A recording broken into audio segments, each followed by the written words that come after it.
Hello नमस्कार दोस्तों, स्वागत है आपका एक और नई वीडियो में। और मैं हूं संदीप सिंह। आप देख रहे हैं YouTube channel apply with Sandeep. दोस्तों, जैसे कि आपको पता है सीआईएसएफ की ड्राइवर और पंप ऑपरेटर के ऊपर नोटिफिकेशन बहुत से आपको देखने को मिले होंगे, लेकिन आज के इस वीडियो में हम ड्राइवर, कांस्टेबल ड्राइवर और पंप ऑपरेटर की नोटिफिकेशन की डिटेल में बात करेंगे। जो ऑफिशियल नोटिफिकेशन है उसके बारे में बात करेंगे।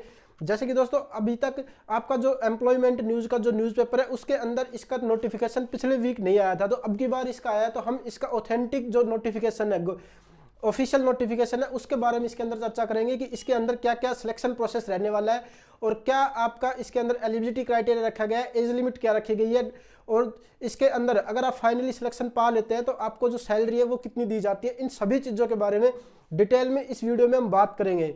तो दोस्तों, जैसे कि आप जानते हैं, ये वैकेंसी जो निकल कर आ रही है सीआईएसएफ की तरफ से, यानी कि सेंट्रल इंडस्ट्रियल सिक्योरिटी फोर्स की तरफ से ये वैकेंसी निकल कर आ रही है।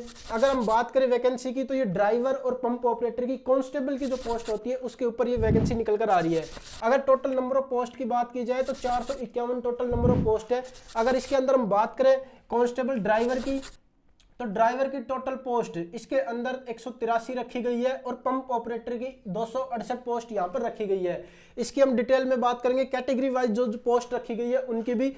उससे पहले हम देख लेते हैं दोस्तों, इसके अंदर जो एज का जो क्राइटेरिया है, जो फॉर एज का क्राइटेरिया है वो 21 साल से 27 साल तक रखा गया है, जो जनरल कैंडिडेट के लिए है। अगर एज काउंट करने की बात करें तो 22 फरवरी 2023 से आपकी एज काउंट की जाएगी, यानी कि 22 फरवरी 2023 तक जो बच्चे 21 साल के हो चुके हैं वो फॉर्म अप्लाई कर सकते हैं। और जो बच्चे 22 फरवरी 2023 तक 27 साल जनरल कैटेगरी के हैं, ये यहाँ पर जो एज क्राइटेरिया रखा गया है ये जनरल कैटेगरी के लिए है। अगर आप ओबीसी कैंडिडेट है तो आपको 3 साल की छूट देखने को मिलेगी, और अगर आप एससी या एसटी कैंडिडेट है तो आपको 5 साल की यहाँ पर एज के अंदर छूट देखने को मिलेगी।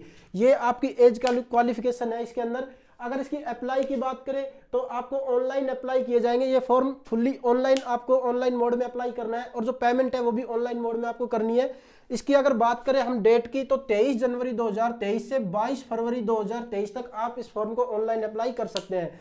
जैसे कि दोस्तों आप जानते हैं, सीआईएसएफ, सीआरपीएफ, बीएसएफ ये अपनी ऑफिशियल वेबसाइट, अपनी खुद की जो वेबसाइट होती है उसके ऊपर फॉर्म अप्लाई करवाते हैं। तो आपको ये फॉर्म है वो जल्दी से जल्दी अप्लाई करना है, क्योंकि बाद में जाके लास्ट में ये साइट बहुत ही स्लो हो जाती है और आपका फॉर्म कंप्लीटली सबमिट नहीं हो पाता है। तो आप जल्दी से जल्दी इस फॉर्म को, यानी कि आप 10 से 15 फरवरी तक आप इस फॉर्म को अप्लाई कर दें।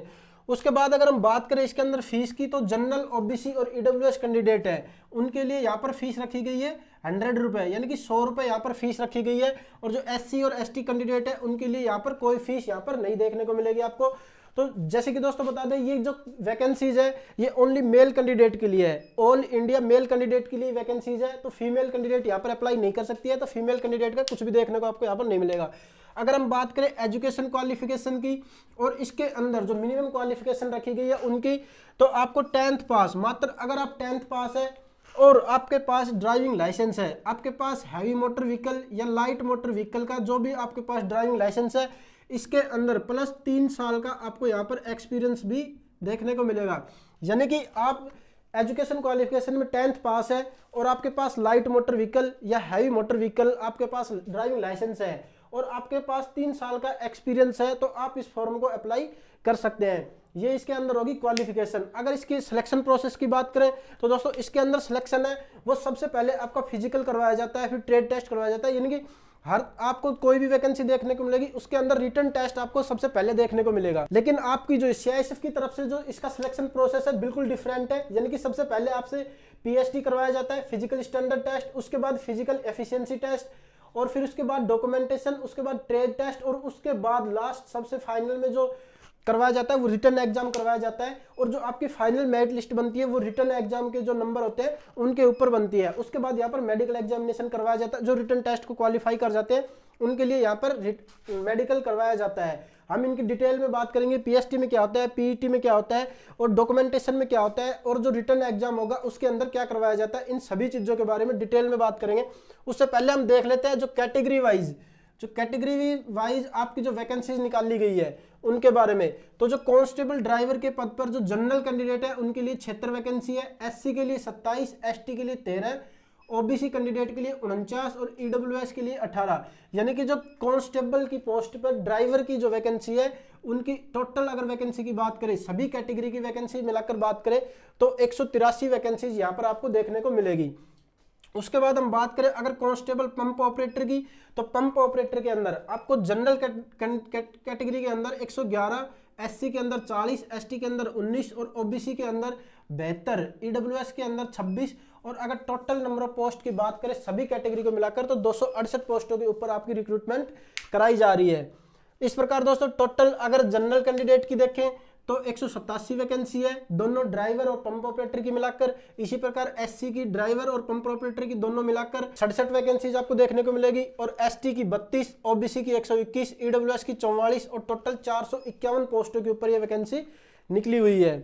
तो जैसे कि दोस्तों इसके अंदर ये तो बात हो गई कैटेगरी वाइज जो पोस्ट निकल रखी है उनकी। उसके बाद अगर हम बात करें इसके अंदर पीएसटी की, जो आपका फिजिकल स्टैंडर्ड टेस्ट करवाया जाएगा, जो सबसे पहले आपको अगर आप सिलेक्शन प्रोसेस में देखेंगे तो सबसे पहले आपको पीएसटी करवाया जाएगा।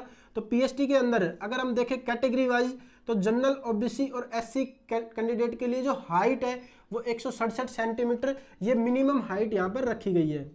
यानी कि मिनिमम 167 सेंटीमीटर आपकी हाइट यहाँ पर होनी चाहिए। उसके बाद हम बात करें चेस्ट की तो 80 से 85 सेंटीमीटर, यानी कि 80 बगैर फुलाए हुए आपकी चेस्ट होनी चाहिए और फुलाकर आपकी यानी कि 5 सेंटीमीटर के फुलाव के साथ आपकी 85 सेंटीमीटर यहाँ पर चेस्ट होनी चाहिए। इसके बाद एसटी की बात करें तो एसटी कैंडिडेट के लिए हाइट है वो 160 सेंटीमीटर है और चेस्ट है वो 76 से 81 सेंटीमीटर यहाँ पर रखी गई है। इस प्रकार आपका पीएसटी फिजिकल स्टैंडर्ड टेस्ट जो फर्स्ट फेज आपको यहाँ पर रखा गया है ये ओनली क्वालिफाइंग नेचर का होने वाला है। यानी कि जो बच्चे इसको क्वालिफाई कर जाएंगे पीएसटी को, उनको आगे जो पीटी है उसके अंदर बुलाया जाएगा, यानी कि पीटी के लिए भी बुलाया जाएगा। तो पीटी के अंदर अगर हम देखें तो पीटी के अंदर जो रनिंग है ये आपकी रनिंग है 800 मीटर की आपको रनिंग करवाई गई है यहाँ पर 3 मिनट 15 सेकंड। यहाँ पर कोई भी आपको 3 मिनट या 15 से 16 सेकंड, यानी कि आपको टाइम ना कम दिया जाएगा ना ज़्यादा। आप पहले कर जाते हैं तो भी वेल एंड गुड, और अगर आप 3 मिनट 15 सेकंड के बाद करते हैं तो आपको यहाँ पर डिस्क्वालीफाई कर दिया जाता है। यानी कि 3 मिनट 15 सेकंड के अंदर आपको 800 मीटर की रनिंग कंप्लीट करनी है। रनिंग के अंदर आपको कोई चांस नहीं दिया जाता है, सिर्फ एक चांस दिया जाता है। अगर कंप्लीट कर लेते हैं तो ठीक है, नहीं तो आपको वहां से डिस्क्वालीफाई कर दिया जाता है। उसके बाद अगर पीटी के अंदर हम बात करें लॉन्ग जंप की, तो लॉन्ग जंप आपको 11 फीट का लॉन्ग जंप आपसे करवाया जाता है। इसके अंदर आपको चांस दिए जाते हैं, यानी कि 3 चांस के अंदर आप 11 फीट का जो लॉन्ग जंप है वो कंप्लीट कर सकते हैं। अगर पहले में आप नहीं करते हैं, दूसरे में आप नहीं करते हैं, तो तीसरे चांस तक अगर आप कंप्लीट कर लेते हैं तो आप इसके अंदर क्वालिफाई कर जाते हैं, अन्यथा आपको डिस्क्वालीफाई कर दिया जाता है। बात करें हाई जंप की, तो हाई जंप यहाँ पर 3 फुट 6 इंच रखा गया है और 3 चांस दिए गए हैं। दोस्तों ये 3 फुट 6 इंच ये तो कोई भी कर लेगा, हाई जंप कुछ खास नहीं है, लेकिन लॉन्ग जंप के लिए आपको प्रैक्टिस जरूर करनी होगी। उसके बाद इसके अंदर दोस्तों रखा गया है जो ट्रेड टेस्ट, यानी कि सिलेक्शन प्रोसेस में सबसे पहले पीएसटी है, फिर पीटी है और उसके बाद डॉक्यूमेंट वेरिफिकेशन। डॉक्यूमेंट वेरिफिकेशन में आपसे ओरिजिनल, जैसे कि अभी बीएसएफ के जिन बच्चों ने बीएसएफ हेड कांस्टेबल मिनिस्ट्रियल के फॉर्म भर रखे थे उनके आपने डॉक्यूमेंट वेरिफिकेशन देखे होंगे। उसी प्रकार इसके अंदर डॉक्यूमेंट वेरिफिकेशन में भी 10th की मार्कशीट, कोई भी एक आपकी जो जैसे कि आधार कार्ड हो गया, वोटर कार्ड हो गया, राशन कार्ड हो गया, ये आइडिया कॉमन जो आइडिया होती है वो सभी मांगी जाती है डॉक्यूमेंट्स में। और उसके बाद अगर हम डॉक्यूमेंट में बात करें तो जैसे कि आप अगर किसी भी कैटेगरी से बिलोंग करते हैं, जैसे ओबीसी, एससी, एसटी किसी भी कैटेगरी से बिलोंग करते हैं तो आपका वो कैटेगरी सर्टिफिकेट वहां पर मांगा जाता है, ओबीसी सर्टिफिकेट या एससी सर्टिफिकेट, जो भी आप कैटेगरी से बिलोंग करते हैं। तो डॉक्यूमेंट्स की बात होगी। उसके बाद होता है इसके अंदर ट्रेड टेस्ट। ट्रेड टेस्ट के अंदर दोस्तों इसके अंदर होता है जैसे कि ड्राइविंग करवा कर देखी जाती है ड्राइवर की पोस्ट पर। तो ड्राइविंग के अंदर आपको ये जो ट्रेड टेस्ट है ये भी क्वालिफाइंग नेचर का है, लेकिन इसके अंदर मार्क्स दिए जाते हैं। यानी कि जो आपका ट्रेड टेस्ट है वो 50 नंबर का होने वाला है और इसको क्वालिफाई करने के लिए आपको कम से कम 25 नंबर लेके आने होंगे। यानी कि अगर आप 25 नंबर लेकर आते हैं तो आप इसको क्वालिफाई कर जाते हैं और उसके बाद आपको नेक्स्ट प्रोसेस के अंदर इनवाइट बुलाया जाता है। उसके बाद इसके अंदर अगर हम देखें तो अगर किसी के पास हैवी मोटर व्हीकल है तो उससे हैवी मोटर व्हीकल का ड्राइविंग टेस्ट करवा के देखा जाता है 50 नंबर का, और लाइट मोटर व्हीकल है तो उसके पास लाइट मोटर व्हीकल चला के देखा जाता है, उससे भी इन दोनों के अंदर। यानी कि जब कैंडिडेट इसके लिए एलिजिबल है उनसे ये करवा कर देखा जाता है, जो इसके लिए एलिजिबल है उसके लिए ये करवा कर देखा जाता है। उस दोनों के मार्क्स सेम है 50 नंबर, और क्वालिफाइंग मार्क्स भी सेम है 25 नंबर। उसके बाद अगर हम बात करें प्रैक्टिकल नॉलेज, यानी कि अगर आप हैवी मोटर व्हीकल आपके पास है तो आपको हैवी मोटर व्हीकल के जैसे कि टूल बॉक्स होता है उसके बारे में, स्टेपनी चेंज करने के बारे में, इनके बारे में आपको प्रैक्टिकल नॉलेज होनी चाहिए। और वो भी उसका नंबर आप देखेंगे तो 30 नंबर आपको यहाँ पर कंप्लीट होता है, और इसका क्वालिफाइंग मार्क्स है 15 नंबर, यानी कि आप 15 नंबर ले आते हैं तो क्वालिफाई कर जाते हैं।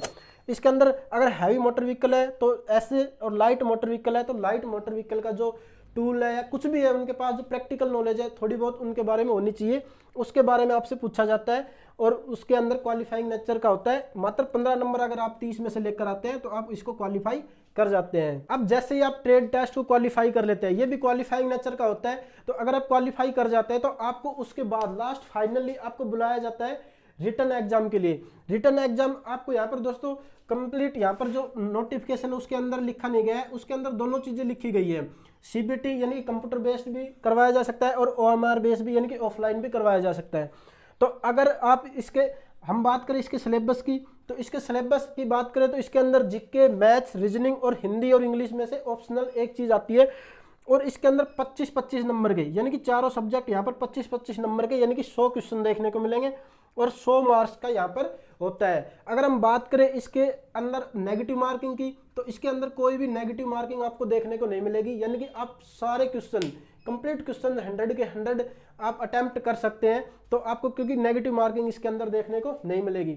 तो दोस्तों जैसे कि हमने इसका सिलेक्शन प्रोसेस देख लिया कि सबसे पहले पीएचटी करवाया जाता है, फिर उसके बाद पीटी करवाया जाता है, उसके बाद ट्रेड टेस्ट है, ये सभी क्वालिफाइंग नेचर के हैं। उसके बाद जो रिटन एग्जाम करवाया जाता है, आपकी अगर आपका फाइनली सिलेक्शन होता है तो आपकी जो मेरिट लिस्ट बनती है वो आपकी जो रिटन एग्जाम है उसके ऊपर बनती है। उसके बाद आपको जो बच्चे क्वालिफाई कर जाते हैं उनको मेडिकल के लिए बुलाया जाता है, और मेडिकल के बाद आप अगर क्वालिफाई कर जाते हैं तो आपको अगर फाइनली सिलेक्शन हो जाता है तो दोस्तों मैं आपको बताऊं इसके अंदर सैलरी, तो आपको जो सैलरी है वह कांस्टेबल की आपको यहाँ पर देखने को मिलेगी, यानी कि सैलरी आपको यहाँ पर 21,700 से 69,000 रुपए तक सैलरी आपको देखने को मिलेगी। यानी कि अगर आप क्वालिफाई कर जाते हैं तो आप पहली जो सैलरी आपको इन एंड आपके हाथ में आएगी वो लगभग 30,000 रुपए के समथिंग आपको सैलरी यहाँ पर देखने को मिलेगी। धन्यवाद दोस्तों, आशा करता हूँ कि वीडियो आपको पसंद आया होगा। अगर वीडियो आपको पसंद आया तो वीडियो को लाइक करें, शेयर करें और कमेंट करना बिल्कुल ना भूलें।